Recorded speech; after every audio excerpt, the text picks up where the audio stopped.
नमस्कार, आप देख रहे हैं अपना बिहार और आपके साथ मैं हूं विवेक। और बुलेटिन में बात बढ़ाएंगे, आगे बात करेंगे, खबरें दिखाएंगे, लेकिन सबसे पहले उस बिहार की बात करेंगे जो फिलहाल बाढ़ से जूझ रहा है।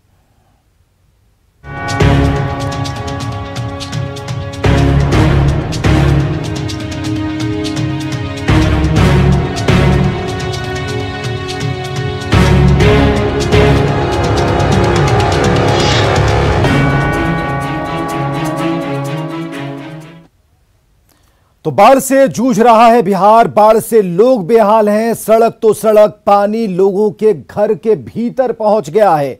किसी ने सड़क पर आसरा ले रखा है तो किसी ने बांध पर अपना आशियाना बना रखा है। अब लोग सरकार से मदद की गुहार लगा रहे हैं।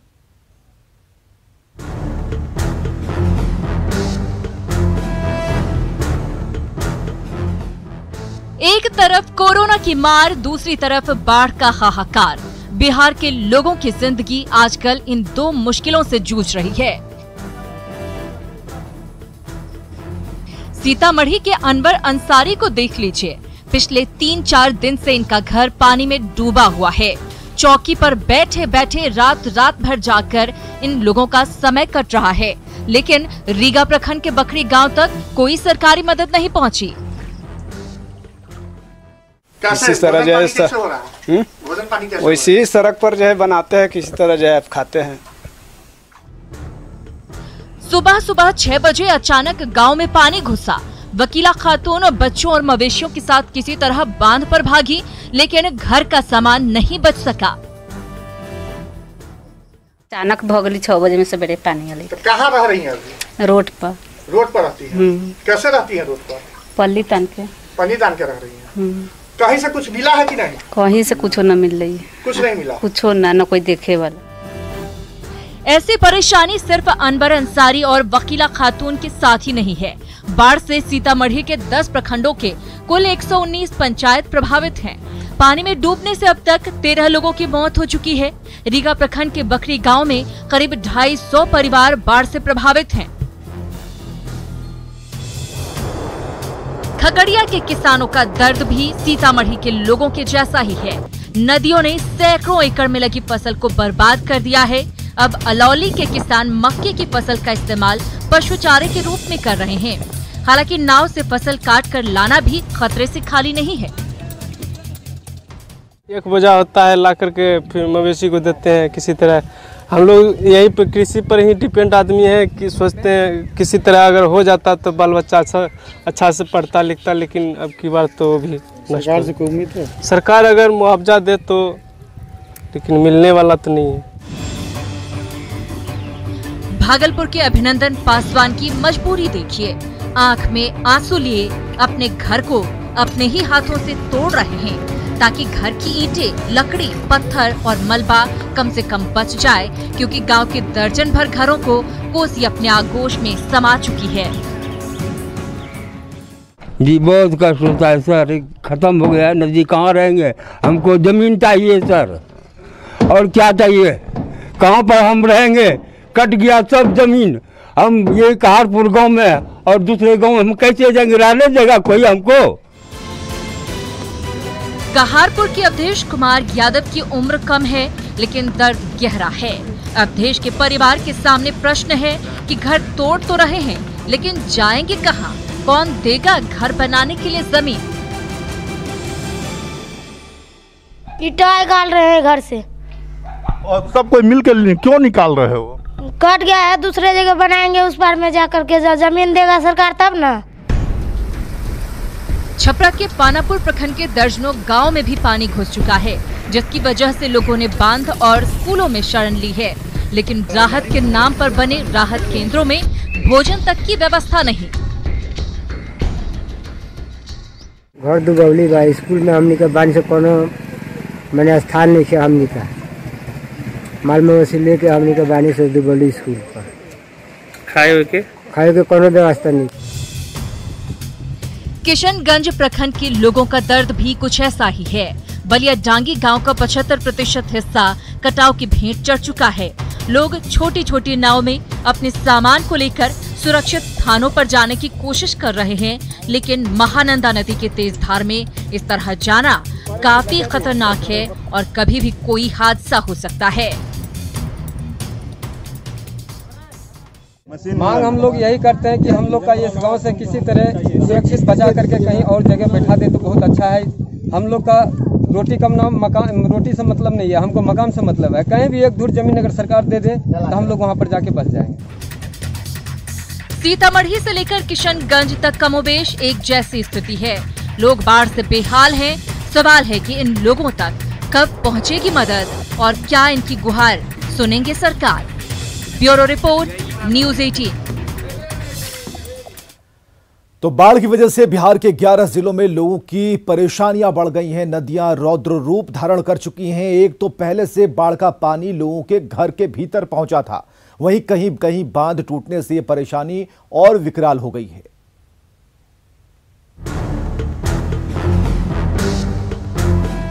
ये तस्वीर दरभंगा की है और ये है NH 105।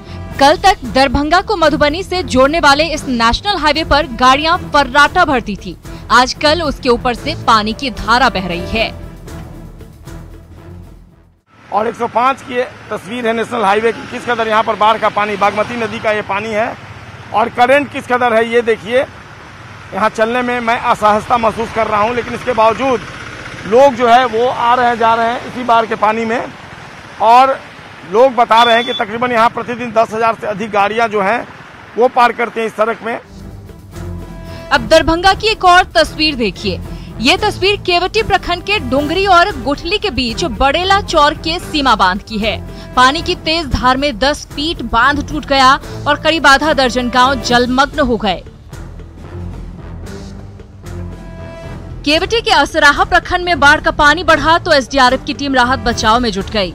कुछ लोग खुद ऊंचे स्थान पर पहुंच गए, जबकि जिनको दिक्कत थी उन्हें SDRF की टीम ने बाहर निकाला।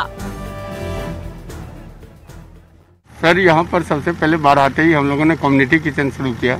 यहाँ पर 4 कम्युनिटी किचन चल रहा है और यहाँ पर सबसे पहले बाढ़ जो पिछले साल की थी उस वनस्पति इस बार बहुत ज़्यादा है। तो यहाँ पर एक लकड़ी का निजी हम लोगों का जो बोट है, सरकारी बोट, वो चल रहा है और एक SDRF टीम की एक बोट चल रही है। 2 बोट हम दिए हैं। आबादी सघन है तो दिक्कत लोगों की होती है, लेकिन उतनी परेशानी नहीं है। गोपालगंज में गंडक का जलस्तर पहले से थोड़ा कम हुआ है, लेकिन लोगों की मुश्किलें कम नहीं हुई हैं। यहाँ बाढ़ से जूझ रहे लोगों को बाहर निकालने के लिए NDRF की टीम लगातार रेस्क्यू ऑपरेशन चला रही है। NDRF की टीम जिले में अब तक 10,000 से ज्यादा लोगों को बाहर निकाल चुकी है। फिलहाल गोपालगंज जिले में NDRF की 3 टीमें तैनात की गई हैं। इसके अलावा SDRF की टीमों को भी तैनात किया गया है।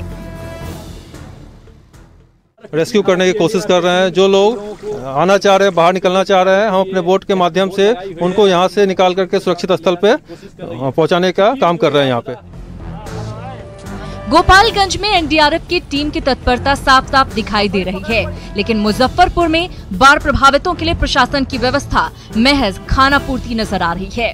कांटी प्रखंड में बूढ़ी गंडक की वजह से काफी लोगों को घर छोड़ना पड़ा है और NH 27 पर करीब 100 से 150 परिवार कई दिनों से गुजर बसर कर रहे हैं।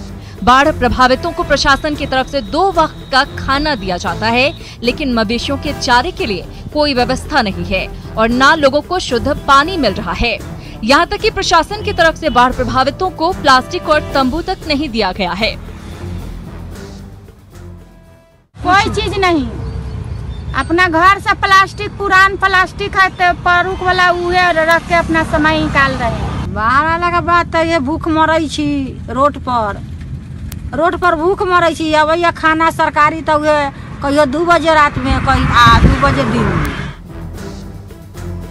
दरभंगा से लेकर गोपालगंज तक लोग बाढ़ से बेहाल हैं, लेकिन लोगों की परेशानी आने वाले दिनों में भी कम होती नहीं दिख रही है, क्योंकि मौसम विभाग ने फिर से भारी बारिश की आशंका जताई है। मौसम विभाग की जानकारी के मुताबिक सोमवार की रात से मंगलवार तक उत्तर बिहार के कई जिलों में भारी बारिश के साथ बिजली गिरने की आशंका है। मतलब बाढ़ पीड़ितों की परेशानी फिलहाल कम होती नहीं दिख रही। न्यूज़ 18 के लिए दरभंगा से संजय कुमार, गोपालगंज से मुकेश कुमार और पटना से रवि एस नारायण की रिपोर्ट। और पटना से खबर है, जहां एम्स जाने के रास्ते में पानी भर गया है, जिससे अस्पताल आने और जाने वालों को परेशानियां हो रही हैं। एम्स के बाहर जल जमाव का जायजा लिया हमारे सहयोगी साकेत कुमार ने। पटना में अगर हल्की फुल्की बारिश भी होती है तो यहाँ के सड़कों पर जल जमाव की तस्वीर दिखने लगती है। अभी आप देखिए, हम पटना एम्स के बाहर खड़े हैं। ये कोविड के लिए स्पेशलाइज्ड हॉस्पिटल इसे बनाया गया है और यहाँ जो एम्स का जो मुख्य द्वार है उसके बाहर आप देखिए किस तरह से जल जमाव है। हल्की बारिश के बाद इस पूरे इलाके में जल जमाव है। चूँकि कोविड के लिए यहाँ पर काफ़ी संख्या में मरीज यहाँ पहुँच रहे हैं, साथ ही साथ उनके परिजन भी इस अस्पताल में इलाज के लिए पहुँच रहे हैं। और ऐसे हॉस्पिटल के बाहर की ये तस्वीर है। आप देखिए किस तरह से पूरी तरह से सड़क पर जो भी एम्स के दोनों तरफ की जो सड़कें हैं उस पर जल जमाव है और ये जल जमाव हल्की फुल्की बारिश के बाद ही है। आप समझिए, लगातार जो दावे होता है कि पटना में जल जमाव की स्थिति नहीं होने देंगे, लेकिन हल्की भी बारिश होती है तो जो दावे हैं नगर निगम के या जिला प्रशासन के या सरकार के, उन दावों की पोल खुल जाती है। आप देखिए, सभी गाड़ियां इधर से जो गुजर रही है वो पानी से होकर ही गुजर रही है। और सबसे बड़ी परेशानी यहाँ पर जो इलाज करा रहे हैं, कोविड के जो मरीज इलाज करा रहे हैं, उनके जो परिजन हैं, उनको सबसे बड़ी परेशानी हो रही है, क्योंकि उन्हें इसी पानी से होकर गुजरना पड़ रहा है और अस्पताल तक वो पहुँचते हैं। कैमरा पर्सन आशीष के साथ साकेत कुमार, न्यूज़ 18 पटना।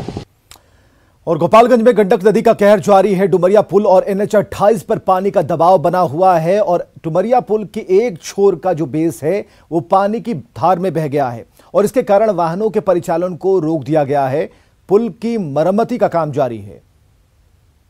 गंडक नदी में आई उफान ने न सिर्फ गांव को तबाह किया बल्कि NH 28 को भी इससे काफ़ी क्षति हुई। और आपको मैं दिखाना चाहूँगा कि ये देखिए, ये गंडक नदी का तेज जो धार आया था तो ये डुमरिया पुल है, उसके नीचे से पुल का बेस था जो जोड़ती है दो सड़कों को, वो बहा करके अपने साथ ले गई। और उसके बाद यहाँ पे जो है वो इस पुल के नीचे जो बेस जो नदी की धार में बह गई, उसे अब भरने का काम यहाँ पे किया जा रहा है। और इसके कारण से ये डुमरिया पुल का एक हिस्सा जो है वो हल्का डाउन हो गया और उसके बाद उससे मरम्मत भी किया गया है। और अब जो बेस जो है वो पूरी इस धार के साथ बह गई थी, उसे यहाँ पे बनाने का काम किया जा रहा है। यहाँ पे NHAI के जो अधिकारी हैं वो पहुँचे हुए हैं और यहाँ देखिए किस तरह से इस पुल को दुरुस्त करने का काम किया जा रहा है।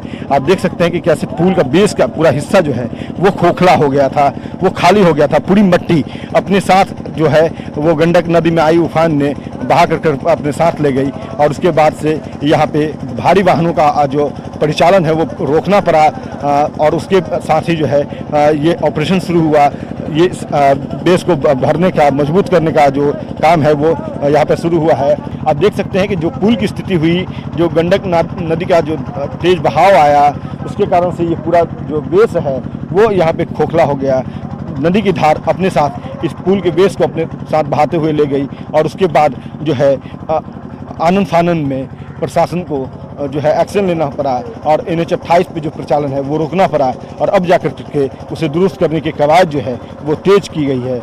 उम्मीद की जा रही है कि जल्द से जल्द ये काम पूरा होगा और NH 28 पे जो आवागमन अवरुद्ध हुआ है, भारी वाहनों का आवागमन जो अवरुद्ध हुआ है, वो फिर से बहाल होगा। कैमरा पर्सन राहुल के साथ अमित कुमार, न्यूज़ 18 गोपालगंज। और चलिए दूसरी त्रासदी की बात करते हैं। बिहार में कोरोना के मरीजों की जो संख्या है लगातार बढ़ती जा रही है। राज्य में कुल संक्रमित मरीजों की संख्या है वो 41,000 के पार होकर 41,111 तक पहुंच गई है। इलाज के बाद 27,844 मरीज ठीक हुए हैं। राज्य में एक्टिव मरीजों की संख्या 13,011 है। वहीं अब तक 255 मरीजों की मौत हो चुकी है और राज्य में पिछले 24 घंटे के आंकड़े बता रहे हैं कि 14,236 सैंपल्स की अब तक जांच हो चुकी है। स्वास्थ्य विभाग के आंकड़ों के मुताबिक पटना में 553 कोरोना के नए मामले सामने आए। सारण में आज 64 कोरोना के मरीज मिले हैं। बेगूसराय का आंकड़ा यह बता रहा है कि 43 कोरोना के मरीज मिले। वहीं मुजफ्फरपुर में 53, कटिहार में 25 नए मरीज, नवादा में 91, रोहतास में 69 कोरोना के केस सामने आए हैं।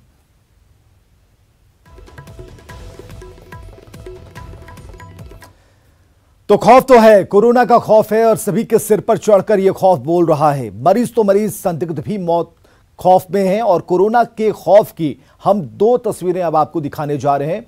और जो पहली तस्वीर आप देख पा रहे हैं, यह गार्डिनर अस्पताल की है, जहां कोरोना जांच कराने के लिए एक संदिग्ध पहुंची थी, लेकिन थोड़ी देर बाद उसकी हालत बिगड़ने लगी। वो जमीन पर गिर गई। हालांकि अस्पताल के कर्मी तुरंत स्ट्रेचर लेकर आए और महिला का इलाज शुरू किया। जो दूसरी तस्वीर है वो पटना के बाईपास की है, जहां सड़क पर एक शख्स पड़ा है। कोरोना के खौफ के कारण कोई भी व्यक्ति जो वहां से गुजर रहा है या वहां खड़ा होकर तस्वीर बना रहा है, छूने तक नहीं गया। और ये दो तस्वीरें हम आपको बता रहे हैं किस तरीके से लोग डरे हुए हैं। तो बाईपास में सड़क पर तड़पता रहा मरीज, उसकी तस्वीरें हम आपको दिखा रहे हैं। और बीचों बीच पटना में जो गार्डिनर हॉस्पिटल है उसके बाहर की तस्वीर, जहां एक महिला बेसुध होकर नीचे गिर जाती है और आनन फानन में उसके परिजन चिल्लाने लगते हैं और बाद में स्ट्रेचर लेकर जो अस्पताल कर्मी हो दौड़ते हैं और उसका इलाज संभव हो पाता है। ये है कि एक पेशेंट जिसका नाम नीतू देवी है, जो 40 साल की हैं, वो आई थी अपना कोविड टेस्ट कराने के लिए। वो थी, उनके हस्बैंड थे, उनकी बेटी थी, और वो लोग लाइन में लगा हुआ था और सडनली वो बेहोश होकर गिरी। उसके बाद से वहाँ पे जो लाइन में लोग थे वो हल्ला हंगामा करने लगे कि क्या हो गया, डॉक्टर कहाँ है। इमीडिएटली हम लोग वहाँ से रश किए। 2 मिनट के अंदर नर्सेज जो थी वहीं थी। हम लोग यहाँ से स्ट्रेचर ले गए। स्ट्रेचर पर ले आकर उनको पेशेंट को लेकर अपने इंडोर में भर्ती किए। उस समय उनका ऑक्सीजन सैचुरेशन मात्र 60। और बिहार में कोरोना संकट के बीच 67 दिनों के भीतर तीसरी बार स्वास्थ्य सचिव बदल दिए गए हैं। ये आज की बड़ी खबर हम आपको बता रहे हैं। सरकार के बेहद खास माने जाने वाले अधिकारी प्रत्यय अमृत को स्वास्थ्य विभाग का प्रधान सचिव बनाया गया है। 20 मई को संजय कुमार से जिम्मेदारी लेकर उदय सिंह कुमावत को यह जिम्मेदारी दे दी गई, लेकिन 67 दिन के भीतर उन्हें भी हटा दिया गया। और यह बताएं कि 2 दिन पहले कैबिनेट की बैठक में स्वास्थ्य विभाग के मौजूदा प्रधान सचिव उदय सिंह कुमावत की लापरवाही का मामला उठा था। स्वास्थ्य मंत्री मंगल पांडे ने मुख्यमंत्री से शिकायत की थी और मुख्यमंत्री के निर्देश को भी नहीं मानने की बात सामने आ रही थी, जिसके बाद नीतीश कुमार नाराज हो गए। उन्होंने कैबिनेट मीटिंग के दौरान उन्हें फटकार लगाई और इसके बाद विभागीय समीक्षा की गई और कई लापरवाहियां सामने आने लगी। स्वास्थ्य विभाग के प्रधान सचिव को हटाने का फैसला लिया गया था।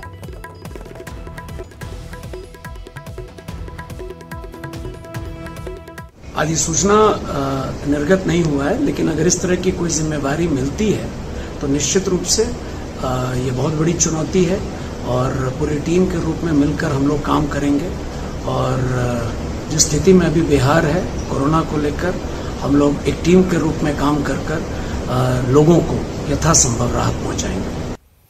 तो संख्या बढ़ती जा रही है, लेकिन कुछ लोग हैं जिन्हें कोई फर्क नहीं पड़ता। कटिहार के मनसाही प्रखंड के मवेशी हाट की तस्वीरें हम आपको दिखा रहे हैं। खुलेआम सोशल डिस्टेंसिंग की धज्जियां उड़ाई जा रही हैं। बकरीद के पहले जिस तरीके से बकरों की खरीद के लिए लोगों की भीड़ यहां जुटी, उसको देखकर यही लगता है कि ये लोग कोरोना को न्योता देने आए हैं।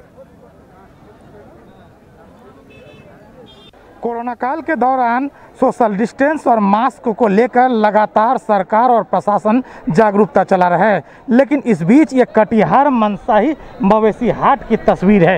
ये तस्वीर आप खुद देख सकते हैं। इस तस्वीर में ना तो सोशल डिस्टेंस की कोई मायने रखा गया है और ना ही यह मास्क को कोई लोग गंभीरता से ले रहे हैं। कुल मिलाकर जो मास्क और सोशल डिस्टेंस की यहाँ पूरा धज्जिया उड़ रहा है और इस बीच बकरीद का बाजार सजा हुआ है, लेकिन इसको लेकर ना तो लोग गंभीर है ना ही सरकारी आमला गंभीर दिख रहा है।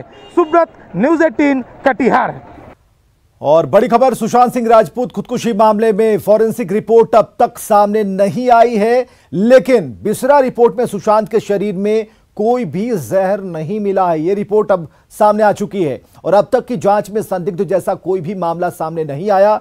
सुशांत ने खुदकुशी की है। फिलहाल पुलिस इसी एंगल को लेकर जांच कर रही है। आज सुशांत केस में फिल्म निर्माता महेश भट्ट से मुंबई पुलिस ने घंटों पूछताछ की। तकरीबन 2.5 घंटे तक यह पूछताछ हुई और इस पूछताछ में महेश भट्ट ने नेपोटिज्म जैसी बातों को नकारा है। उन्होंने कहा है कि उन्होंने अपनी कई स्पेशल फिल्मों में नए लोगों को लॉन्च किया। महेश भट्ट ने बताया कि वो सुशांत सिंह से 2018 और जनवरी 2020 में मिले थे। दोनों ही बार वो सुशांत के घर पर उनसे मिले। महेश भट्ट ने यह भी बताया कि सड़क 2 फिल्म में सुशांत के रोल की कोई बात ही नहीं थी। रिया चक्रवर्ती के सवाल पर महेश भट्ट ने पुलिस को बताया है कि उन्होंने सुशांत राजपूत को यह कभी नहीं कहा कि वो रिया को छोड़ दें। इसी हफ्ते करण जौहर को भी पुलिस थाने बुलाया जाना है, उनसे भी पूछताछ होनी है।